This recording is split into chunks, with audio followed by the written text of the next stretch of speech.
শ্রী রাধে কৃষ্ণের জয়। রাধে রাধে। আমার সকল শুধু ভক্তবৃন্দের চরণে আমার আন্তরিক শতকোটি প্রণাম। আসুন আমরা শ্রীমদ্ ভগবদ গীতার আলোচনায় প্রবেশ করি। আমরা পূর্বের ভিডিওতে তৃতীয় অধ্যায়ের 29তম শ্লোকটি অধ্যয়ন করেছি। সেখানে আমরা কি শিক্ষা অর্জন করেছি? প্রভু বলেছেন একজন বিজ্ঞ ব্যক্তির কখনোই উচিত নয় একজন অজ্ঞ ব্যক্তিকে বিভিন্ন রকম ধার্মিক কর্ম থেকে তাকে সরিয়ে দেওয়া। অর্থাৎ সে যদি কামনা বাসনা যুক্ত হয়েও কর্ম করে, ধার্মিক কর্ম, তবে তাকে কখনোই বাধা দেওয়া উচিত নয়, বরং কি তাকে ধীরে ধীরে বোঝানোর চেষ্টা করা উচিত যে যাতে সে নিষ্কাম ভাবে কর্তব্য কর্ম পালন করতে পারে। এবার আসুন আমরা পরবর্তী 30তম শ্লোকটি অধ্যয়ন করি। সেখানে প্রভু কি বলেছেন? মই সর্বাণি কর্মাণি সংন্যস্য অধ্যাত্ম চেতসা নিরাশী নির্মম ভূত্বা যুদ্ধস্য বিগত জড়। অর্থাৎ প্রভু এখানে কি বললেন? তুমি বিবেক বুদ্ধি সহকারে সমস্ত কর্তব্য কর্ম আমাকে অর্পণ করো। কাকে অর্পণ করতে বলেছে? স্বয়ং প্রভুকে। কাকে বলেছে? বীর অর্জুনকে বললেন। কি বললেন? যে তুমি তোমার সমস্ত কর্তব্য কর্ম আমাকে অর্পণ করো। কেন? তবে কি হবে? মমতা এবং সন্তাপ পরিত্যাগ করে তুমি যুদ্ধরূপ কর্তব্য কর্ম করতে পারবে। দেখুন, আমরা পূর্বে কি লক্ষ্য করেছি? আমরা দ্বিতীয় অধ্যায়ে বিশেষ করে লক্ষ্য করেছি যে প্রভু বোঝাচ্ছেন। কাকে বোঝাচ্ছেন? ভাবি কলিযুগের সমস্ত মানব তথা বীর অর্জুনকে, যে হে অর্জুন, তুমি যেটিকে খারাপ কর্ম ভাবছো, হীন কর্ম ভাবছো, সেইটি হীন কর্ম নয়, সেইটি তোমার ধর্ম, সেইটি হলো আসল কর্তব্য কর্ম। দেখুন, আমরা এই সংসারে জ্বালা যন্ত্রণার মধ্যে প্রবেশ করে রয়েছি এবং এই জ্বালা যন্ত্রণা পেতে পেতে এতটাই আমরা অতিষ্ঠ হয়ে পড়ি যে আমরা ভাবি, হে প্রভু, কবে আমাদের মুক্তি হবে, কবে আমরা তোমার চরণ প্রাপ্তি লাভ করতে পারবো। কিন্তু আমার শুধু ভক্তবৃন্দগণের চরণে আমি আন্তরিকভাবে নিবেদন করতে চাই যে দেখুন, কর্তব্য কর্ম ঠিক মতো পালন না করে যদি আমাদের দেহ থেকে প্রাণ বেরিয়ে যায়, তবে কিন্তু আমাদের পুনরায় জন্মগ্রহণ করতে হবে। কেন? এই যে আপনি কর্তব্য কর্ম ঠিক মতো পালন না করে অকালে চলে গেলেন, তাই কর্তব্য কর্ম করার জন্য আপনাকে আবার আসতে হবে। এবার আপনারাই ভাবুন, বারবার এসে কষ্ট পাবেন, না একবারেই আপনি ভালো করে কর্তব্য কর্ম করে প্রভুর চরণ লাভ করবেন। নিশ্চয়ই আপনারা চাইবেন যত কষ্টই হোক আমরা যেন এক জন্মেই পেতে পারি। কেন? কারণ বারবার জন্ম নিয়ে কষ্ট পাওয়ার থেকে এক জন্মে একটু বেশি করে কষ্ট পেয়ে পরমাত্মা চরণ লাভ করলেই কিন্তু আমাদের মনুষ্য জীবনের সার্থকতা। তাই প্রভু এই 30তম শ্লোকে কি বললেন?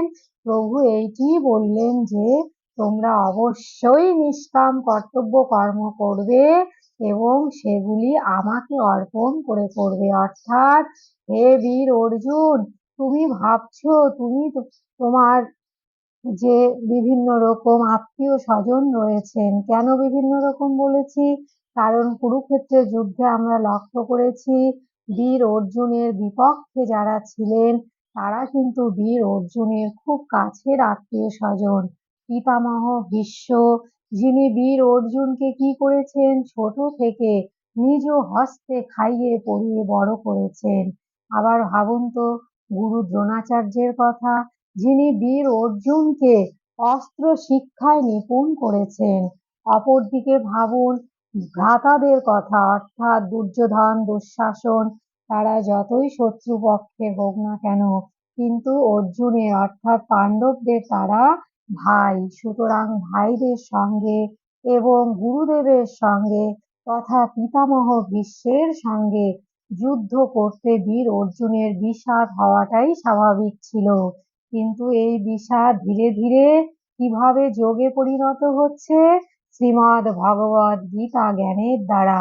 ভাবুন তো, শ্রীমদ্ ভগবদ গীতা জ্ঞান কত অমৃতময় বাণী, বীর অর্জুন কোথায় গান্ডীব ধনুক ত্যাগ করে বিষাদ হয়ে রথের মধ্যে বসে পড়েছিলেন। সেই বীর অর্জুনই আপনারা ধীরে ধীরে লক্ষ্য করবেন গান্ডীব ধনুক উত্তোলন করে আবার যুদ্ধ করছেন এবং যুদ্ধে জয়লাভ করছেন। সুতরাং আমরা কি লক্ষ্য করতে পারছি? আমরা এই লক্ষ্য করছি যে জ্ঞান হলো সবচাইতে বড়, এবং সেই জ্ঞান যদি অবশ্যই তত্ত্বজ্ঞান হয়। তত্ত্বজ্ঞান কোনটি? তত্ত্বজ্ঞান হলো পরমাত্মা সম্পর্কে যে জ্ঞান, শ্রীমদ্ ভগবদ গীতা যে জ্ঞান, সেই জ্ঞানকে কি বলা হয়? তত্ত্বজ্ঞান। আমরা যদি এই তত্ত্বজ্ঞান নিয়ে আমাদের বাস্তবিক জীবনে পরিচালিত হতে পারি, তবে এই জ্বালাময় সংসারে থাকতে আমাদের কোনো অসুবিধে হবে না। কেন অসুবিধে হবে না? কারণ আমরা এই চিন্তা করে কষ্ট করতে পারবো, কর্তব্য কর্ম করতে পারবো যে একদিন ঠিক আমাদের সুখের দিন আসবে এবং সেই দিন আমরা পরমাত্মা চরণ অবশ্যই লাভ করতে পারবো। সুতরাং ভাবুন তো, এই তৃতীয় অধ্যায়ের পর ৩০ নম্বর শ্লোক পর্যন্ত প্রভু কত সুন্দর কর্তব্য কর্ম করার জন্য জ্ঞান দিচ্ছেন। প্রভু আরো কি বললেন? যারা কামনা বাসনা দিয়ে প্রভু সেবা করেন তাদেরকেও নিষেধ করেছেন, বরং কি বলেছেন? তাদেরকে বুঝিয়ে বলতে, যাতে তারা নিষ্কাম হয়ে কর্তব্য কর্ম করতে পারে। আর এই বর্তমান শ্লোকে প্রভু কি বললেন? প্রভু স্বয়ং বীর অর্জুনকে বললেন, হে অর্জুন, তোমার সমস্ত কর্তব্য কর্ম, সমস্ত বিবেক বুদ্ধি তুমি কি করবে? আমাকে অর্পণ করবে। কেন? কারণ এইটি হলো সব সত্যি। অর্থাৎ সত্যিটা কি? এই যে আমাদের শরীর রয়েছে, আমাদের বিবেক বুদ্ধি রয়েছে, আমাদের মন রয়েছে, আমাদের ইন্দ্রিয় রয়েছে, সব কিছুই ভগবানের। যার জিনিস তাকে দিতে গিয়ে কৃপণতার কিছুই নেই। অর্থাৎ কৃপণতা করে যদি আমরা ভাবি শরীর আমার, এই অর্থ আমার, ব্যক্তি আমার, বস্তু আমার, সংসার আমার, তবে আমাদের মহা পতন হয়ে যাবে। কেন? ভগবানের জিনিস নিয়ে আপনি যতই আমার আমার করবেন, আপনার ততই পতন হবে। তাই আসুন, আমরা কখনোই আমার আমার করব না। শুধু কি করতে হবে বলুন তো? সত্যিটা জেনে আমাদেরকে বাস্তবে চলতে হবে। এই সত্যটা যে যতই জেনে চলতে পারবে, সে ততই সারা দিন বলুন, সারা জীবন বলুন, সুখ ও শান্তিতে বিরাজ করতে পারবে। দেখুন, আমাদের চারপাশে অনেক দারিদ্র ব্যক্তি রয়েছেন, কিন্তু ধর্ম আত্মা পরায়ণ, অর্থাৎ তিনি ভগবানের নিয়মিত সেবা করেন, পুজো করেন, গীতা অধ্যয়ন করেন। আপনি দেখবেন আপনার থেকে হয়তো তিনি কম পরিমাণে খাওয়া দাওয়া করেন, কম ভরণ পোষণ করেন, কিন্তু আপনার থেকে অনেক সুখে রয়েছে, অনেক শান্তিতে রয়েছে। কেন?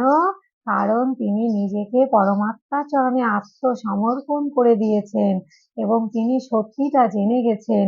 আমরা যে টাকা পয়সা, ব্যক্তি, বস্তুর জন্য ইঁদুর দৌড়তে থাকি না, সেগুলি সবই বিনাশশীল, সেগুলি কিছুই নিয়ে যেতে পারবো না। তাই আসুন, জীবনে চলার জন্য যেটুকু প্রয়োজন সেটুকুই আমরা গ্রহণ করার চেষ্টা করব। তবে কি হবে? আমরাও সুখে শান্তিতে থাকতে পারবো এবং আমাদের সমাজ, দেশ তথা পৃথিবীর কোনো মানুষ এবং জীবজন্তু কারোই খাবারের অভাব হবে না, ভরণ পোষণের অভাব হবে না। আপনি যদি অধিক পরিমাণে খাবার গ্রহণ করেন, তবে অন্যান্য জীবের খাদ্য কষ্ট হবে। আপনি যদি অধিক পরিমাণে জামা কাপড় কেনেন, অন্যান্য জীবের জামা কাপড়ের কষ্ট হবে। আপনি যদি অধিক পরিমাণে সোনা দানা অর্থ সঞ্চয় করে রাখেন, তবে অন্যান্য মানুষেরও কিন্তু সেই জিনিসগুলির অভাব হবে। তাই আমরা কোনোটাই অধিক পরিমাণে করব না, যেটুকু প্রয়োজন সেটুকুই আমরা নিষ্কামভাবে ব্যবহার করব। এবার আসুন গীতা মাহাত্ম্য নিয়ে আলোচনা করি। প্রভু কি বলেছেন? গীতায়া পুস্তকং শুদ্ধং যো অর্পয়তে বো সাধুরাৎ বিধিনা ভক্তি ভাবেন তস্য ভার্যা প্রিয়া ভবেৎ। আজকে প্রভু কত সুন্দর কথা বললেন। সেইটি কি? ভার্যা মানে কি বলুন তো? ভার্যা মানে হলো স্ত্রী। আপনি যদি সুন্দর পত্নী লাভ করতে চান, সুন্দর কাকে বলে? শুধু দেখতে সুন্দর হলে হবে না, আচার আচরণ ব্যবহার অবশ্যই সুন্দর হতে হবে এবং ধর্মপরায়ণ হতে হবে। কেন ধর্মপরায়ণ বলছি বারবার? কারণ ধর্মের কাজ করা এবং পরমাত্মার সেবা করার জন্যই আমাদের মনুষ্য জীবন প্রাপ্তি লাভ হয়েছে। এটি ভুললে কিন্তু চলবে না। এবার প্রভু কি বললেন গীতা মাহাত্ম্যে? আপনি যদি প্রত্যেকদিন গীতা অধ্যয়ন করেন, গীতা দান করেন, তবে আপনি সুন্দর পত্নী লাভ করবেন এবং সেই পত্নীকে নিয়ে আপনি অবশ্যই সুখ ও শান্তিতে জীবনযাপন করতে পারবেন, ভগবানের সেবা করতে পারবেন। নিশ্চয়ই ভালো আছেন, খুব ভালো থাকবেন। এই বলে ভিডিওটি এখানেই বিশ্রাম রাখছি। রাধে রাধে।